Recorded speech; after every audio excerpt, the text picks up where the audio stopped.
mistake. You are hearing all that that we're faced with. South Africa is definitely hurting. We've now spent nearly 100 days under lockdown. Tomorrow, in fact, will be day 100 of the lockdown. There is hope maybe because of the recoveries and the numbers giving that picture. But let's get some good, real, solid perspective. There's none other than Michael Marillier who can help us to do so. Mike, very good morning to you. Our lockdown started nearly 100 days ago. That's going to be actually tomorrow. It is a bitter pill to swallow, but in some ways we are the lucky ones. And listening to Professor Madi there, he doesn't think it's a solution to go back to level 5. Yeah, absolutely, Bradan. You mentioned that in some ways we are the lucky ones, and in a sense we really are when you look at the death rates. We keep hearing about the confirmed case numbers in South Africa, but when you look at the death rate and compare that with other countries, you really get the sense that perhaps we are not doing as badly perhaps as some of the other countries at the early stage of this particular pandemic. So let's focus on those numbers. And what you'll notice here, Bradan, is we're using a term known as 100K. So this is the number of deaths per 100,000 of the population.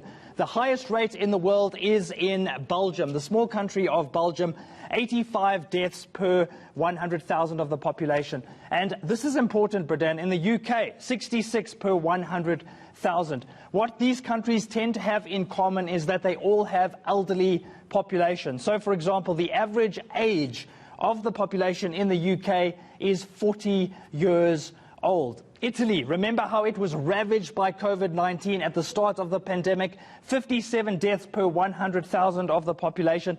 The average age in Italy, Bradan, is 44 years old. So they all tend to have, on average, elderly populations. The United States is an interesting one, and not particularly old, but a lot of people have ignored the restrictions and the regulations of the lockdown. So 39 deaths per 100,000 in the United States. Let's focus very quickly on South Africa, Bradan, because our figures are a lot lower. 5 deaths per 100,000 people of the population. And a key number here, Bradan, the median age or the average age in South Africa, 27 years old. So South Africans on average much younger than these other countries. But the New Zealand case is fascinating, Bradan, because it's been praised for its handling of the pandemic, of the lockdown, less than 1 death per 100,000. Effectively, their lockdown is over now, and they had just 22 deaths over the last few months, Bradan. So certainly South Africa benefiting from a younger population, New Zealand showing us the way to some extent. And I must comment, New Zealand is being led by a woman. I don't know if that has got anything to do with that. I mean, they imposed a lockdown earlier, and now they seem to have done well. Yeah, absolutely. But, Bradan, it all begs the question, why are they doing so well? Is it because New Zealand's population is a good population and South Africans are just being naughty? It may not be quite so simple. Let's focus on our next graphic, and we'll give you some perspective on how the social and economic situations are very different in these two countries. So, Bradan, South Africa's population, around about 50 people per square kilometre, and the GNI per capita is about $6,000 US.